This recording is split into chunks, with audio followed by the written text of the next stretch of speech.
From the Gert Boyle studio, it's OPB Politics Now for Friday, April 11th. We have reached the halfway point of Oregon's long legislative session, and lawmakers still have a lot to do.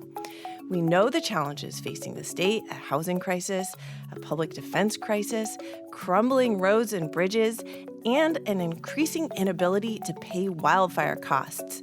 But what we don't know yet is how lawmakers are going to address these things. Today, we're going to give you the rundown and catch you up on what's been happening in Salem. Welcome to the podcast. I'm OPB Politics reporter Lauren Dake. And I'm OPB Politics reporter Dirk Vanderhart. Dirk, you cruised through the Salem hallways this week, where lobbyists, lawmakers, staffers all sort of hang out and mingle between different committee hearings, and you asked them to give you one word to describe the 2025 legislative session, and a theme emerged. It did. Yes, you are right.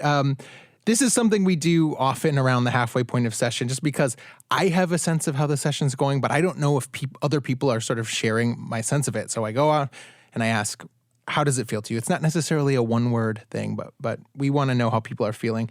And you are right. A theme emerged. We kept hearing things like rudderless, meandering. I heard slow start a couple times, unfocused. I think there is a sense that this session sort of hasn't had the structure of past years. It hasn't sort of revealed itself yet. You know, at past years, I think at any given moment, you kind of knew the major action item lawmakers were focusing on, even as obviously a ton of bills are always moving through the process. There's always kind of a focal point of the session, or at least often. And I don't think people necessarily have felt that in the first 2.5 months of this year. One person who sort of crystallized this notion and would talk to me on the record about it was Daniel Bonham, the Senate Republican leader. Here's how he put it. To a certain extent, we are adrift. You know, we're at sea, and we're even rudderless at times. And if the wind or the current shifts, we're going to just go there. Not to pick on the presiding officers, but like in the past, I always felt like we all knew collectively as a body of 90 what we were doing. And there's an obvious caveat, right? You know, Bonham is a Republican. He's in the minority. Obviously, folks in the minority are not typically charitable to the majority party. But this sentiment really is consistent with what a lot of other people I spoke with also said they were feeling. That is not to say it is unanimous in the Capitol, but it is something I heard a lot.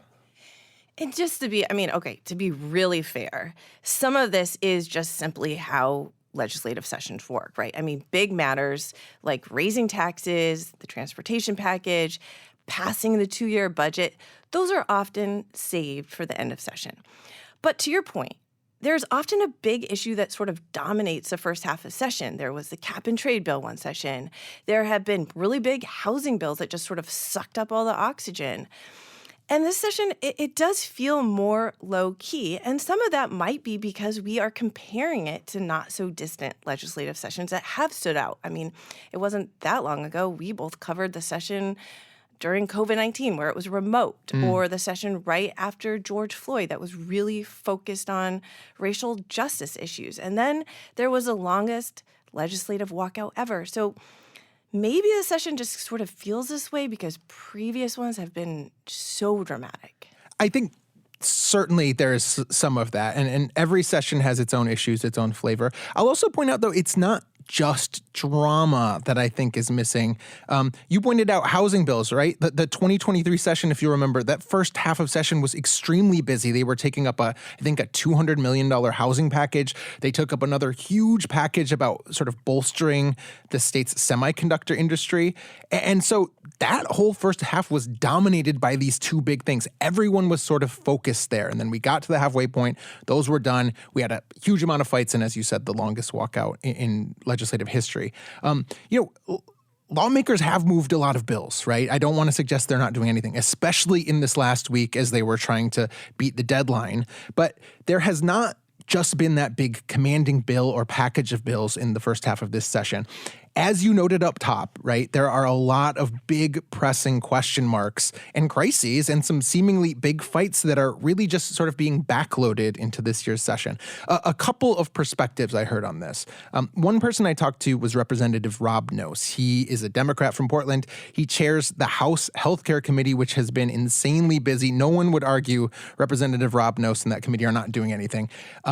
But I asked him about the sentiment that session is low-key, maybe a little bit boring the first half this year. Here's part of how he put it. It's less like the session is boring, and I just think more like the controversial things are still looming. And it's not just the controversy, though. We'll see that. I just think almost every big thing is looming. Another person I spoke with who was a little more cutting on this, you will not be surprised, is the House Republican leader, Christine Drazen. Here is how she characterized the session. I just think that they're out of big ideas. I think we are at a session where they keep telling Oregonians, stay the course, status quo, we're going to make minor tweaks, just give us more money, we'll get it done next time. I don't buy it.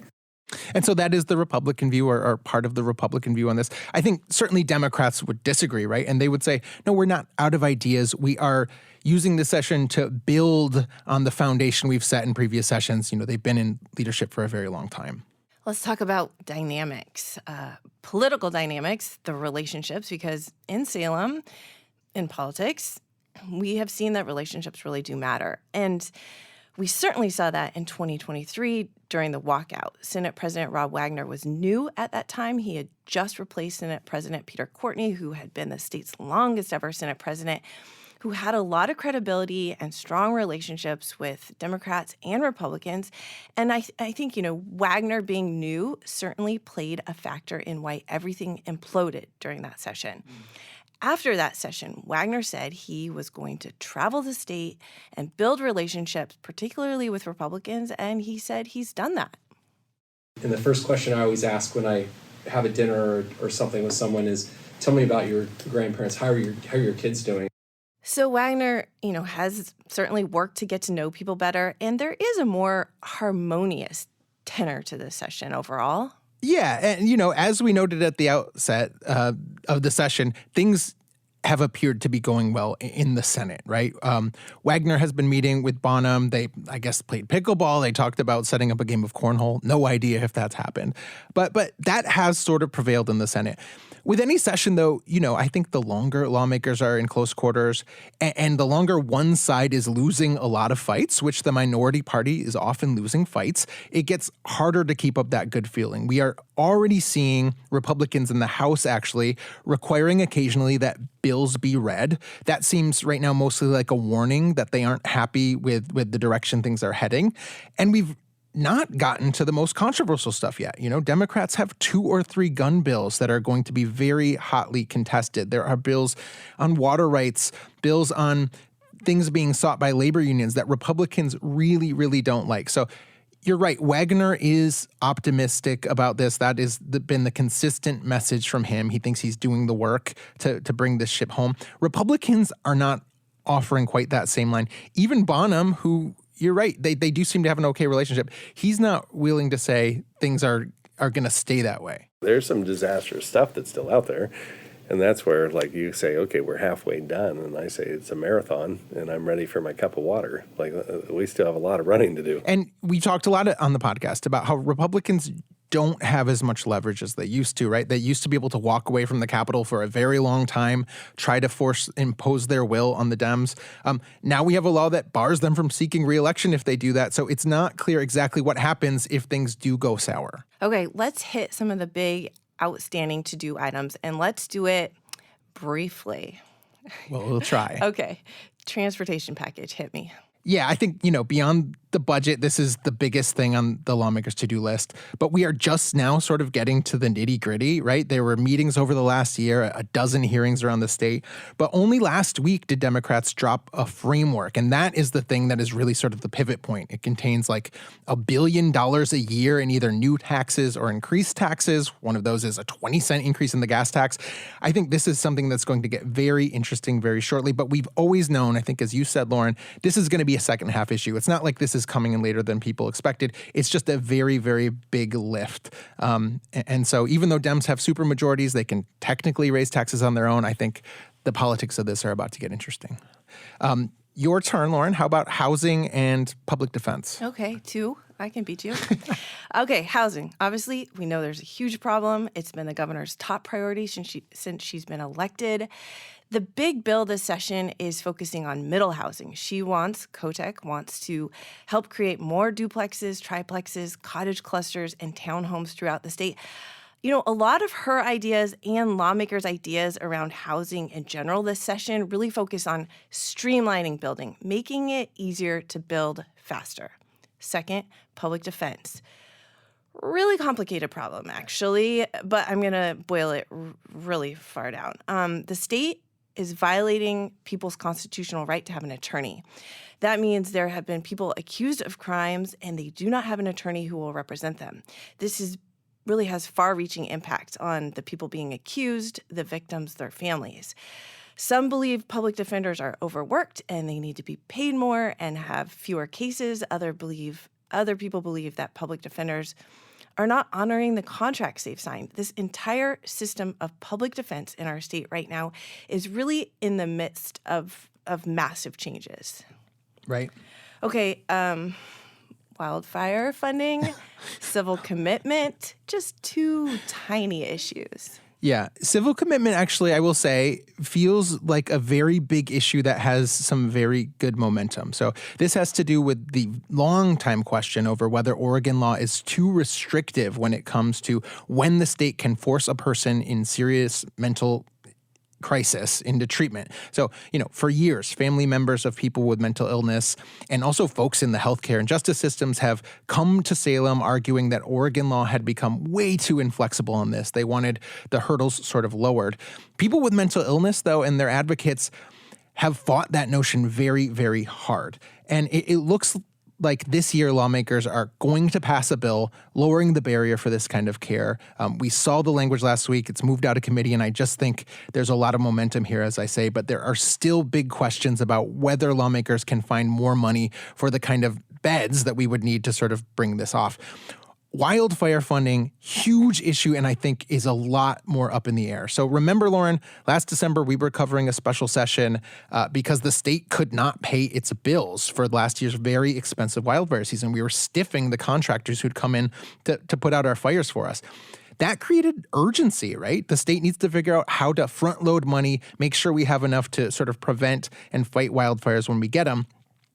But we just don't have a leading idea for doing this. We've talked about tacking 5 cents onto the bottle deposits people pay, or pulling money from the lottery, or even holding back this expected $1.7 billion kicker that we are expecting with our tax refunds next year.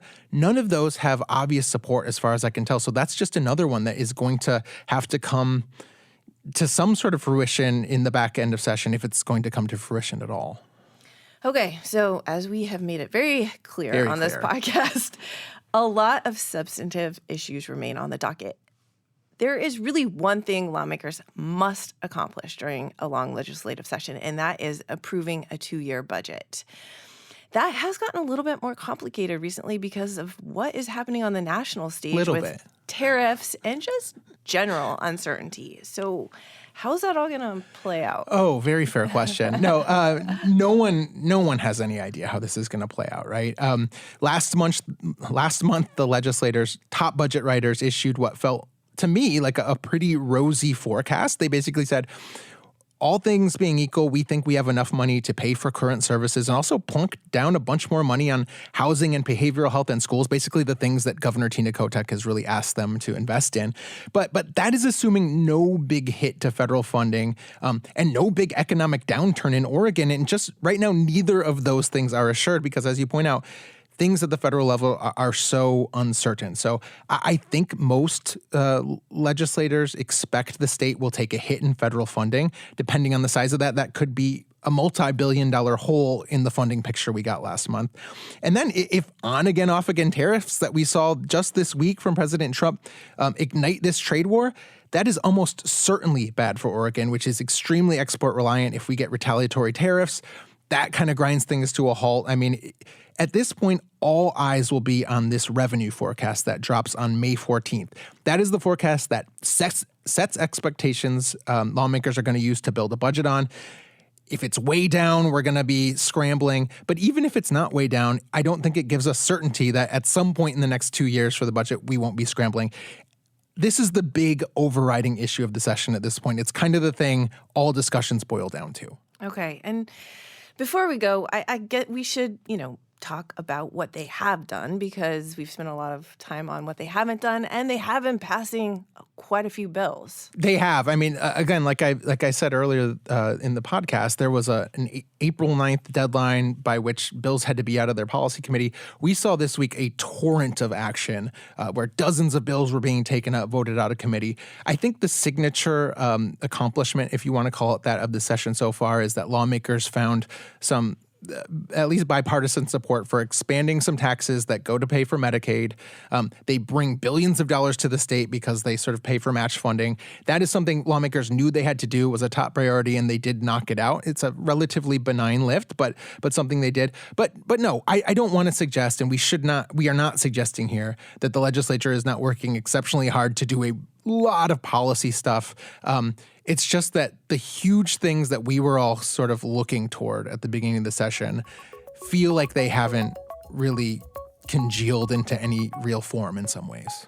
Okay, Dirk, let's leave it there for today and go finish our coffee. Thanks for joining us. Great to be here. This week's episode of OPB Politics Now was produced by Andrew Thien. Our audio engineer is Naleen Silva. Our music comes from Audio Network. In these uncertain times, we are certain you have questions about local politics. Hey, maybe we can answer them. We would love to hear from you. Email us at opbpoliticsnow@opb.org. We will be back next week with more political news from across the Pacific Northwest. Until then, thank you for your support and thank you for listening.